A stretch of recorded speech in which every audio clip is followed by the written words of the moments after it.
Adolescente de 17 anos morre afogado em Lusiânia. E você vai ver ainda. Pedestres ainda se arriscam em meio aos carros no centro de Lusiânia. Bombeiros e policial militar salvam crianças em Lusiânia e Novo Gama. Atenção aos prazos para a Justiça Eleitoral. É agora, no Jornal Anhanguera, segunda edição.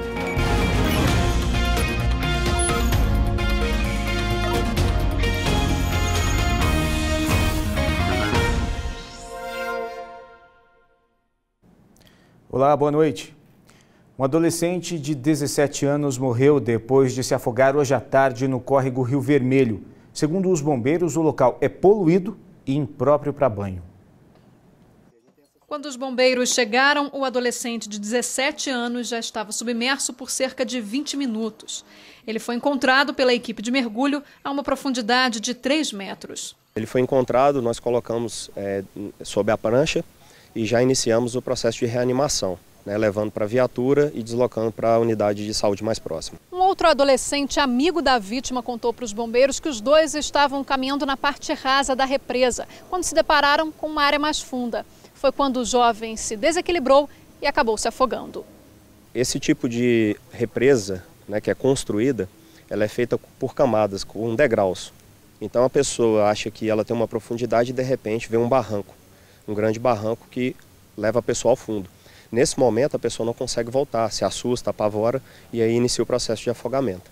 A represa que deságua no córrego Rio Vermelho fica no terreno de um frigorífico já desativado, no bairro São Caetano.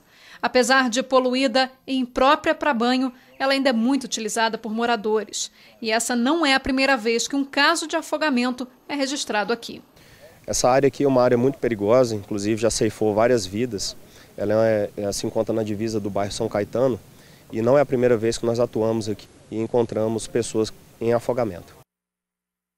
A gente está num período muito quente, por isso a orientação dos bombeiros é sempre tomar cuidado com o local escolhido para banho. E a Secretaria Estadual de Saúde divulgou o balanço da vacinação contra a pólio e o sarampo aqui na região do entorno. Vamos ver.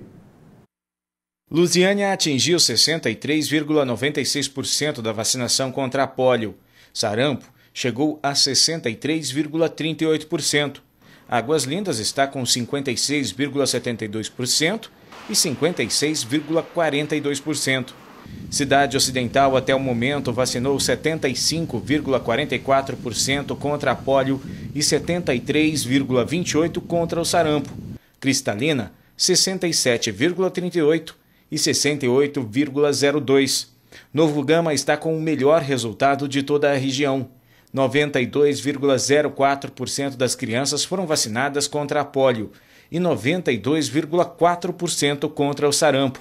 Santo Antônio do Descoberto melhorou e chegou a 55,77% e 56,08%. Valparaíso vacinou 71,08% contra a pólio e 70,27% contra o sarampo. E ainda, segundo a Secretaria Estadual de Saúde, o ideal é que todas as cidades alcancem até o dia 31 agora a marca de 95% de cobertura para que não haja a introdução do vírus aqui em território goiano. Veja a seguir 2 salvamentos feitos por bombeiros e policial militar, um em Lusiânia e outro em Novo Gama. E ainda, o centro de Lusiânia ainda está sem faixa de pedestres. Agora 7h21, voltamos já.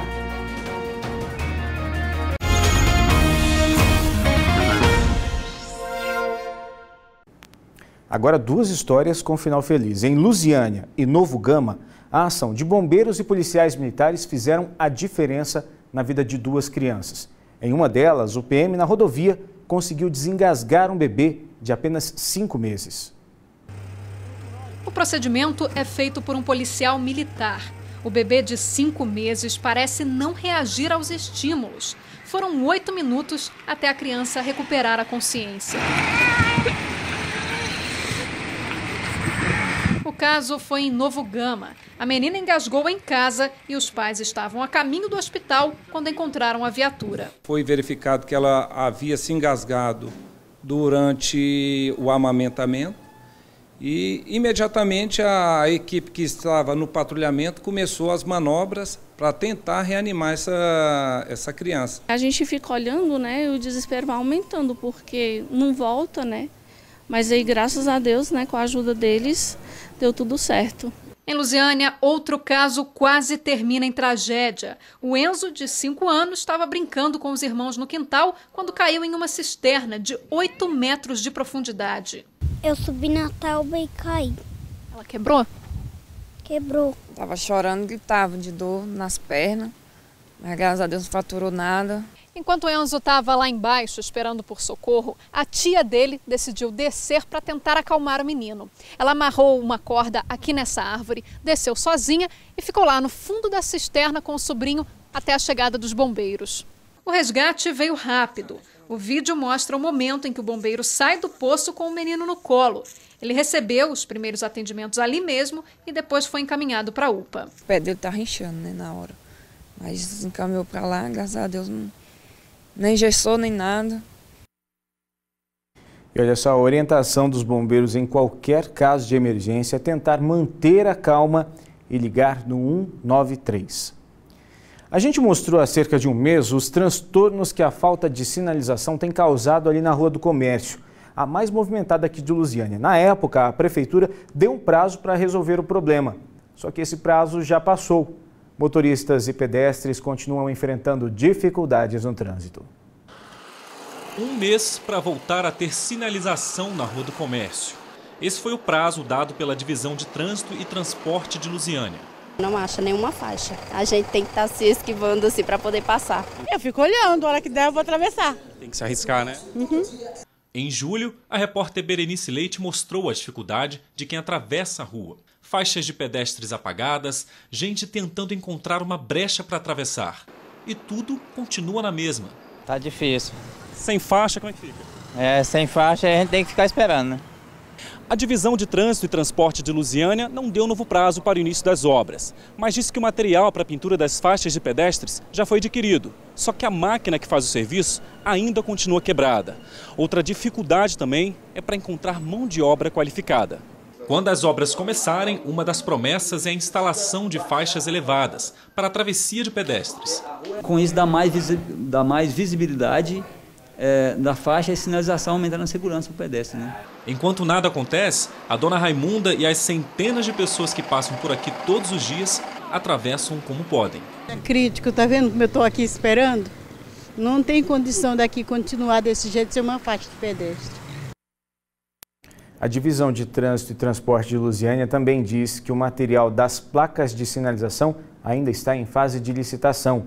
A gente, claro, vai acompanhar o andamento de tudo isso. Dinheiro não está fácil para ninguém. Apesar disso, quase sempre a gente precisa de algum serviço ou produto que não cabe no orçamento. Para driblar a falta de grana, tem muita gente fazendo trocas pela internet. É a famosa permuta, ganhando espaço entre os consumidores.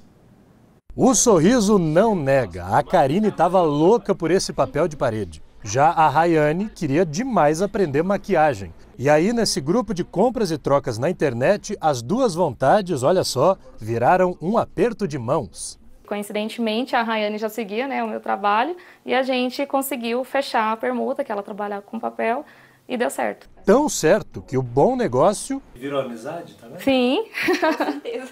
Agora imagina um grupo como esse, só que muito maior, com milhares de serviços e produtos que qualquer um pode ter sem gastar R$1. Acredite, essa comunidade já existe e não importa o que você faça, nessa ideia tem espaço para todo mundo. É só você cadastrar o seu serviço ou mercadoria neste site, criado pelo Rafael, que já tem cerca de 3.800 parceiros. O valor em reais do que é oferecido aqui se transforma numa moeda virtual, chamada de X. E esse é só o começo. Uma pessoa A, né, empresa A, disponibiliza seu produto ou serviço, um dos 3.800 empresas ou profissionais brasileiros compra esse produto, ou a empresa A não precisa nem saber quem comprou, porque ela vai receber o X. E com o X ela compra qualquer um dos produtos ou serviços das outras 3.800. Eu já contratei advogado, já contratei oficina mecânica, paguei escola. Que no caso do Marcelo, vem do trabalho como dentista. O site já tem até loja física para os clientes trocarem as mercadorias. A Andréia está aqui escolhendo presentes com o dinheiro virtual que o marido, funileiro, ganhou. Tênis que eu vou comprar, por exemplo, é 200x. A camiseta aqui, que é de manga, a camisa de manga longa, que é linda, com tecido ótimo, é 150x. É como se fosse R$150. Não vai acabar com o dinheiro X dele. Não vai acabar com o X dele, não. Todo mundo dando jeito para se virar, né? Em instantes, a polêmica envolvendo a retirada da tornozeleira eletrônica do bicheiro Carlinhos Cachoeira e ainda os prazos da Justiça Eleitoral. A gente te atualiza sobre todos eles. Agora, 7h28, voltamos já.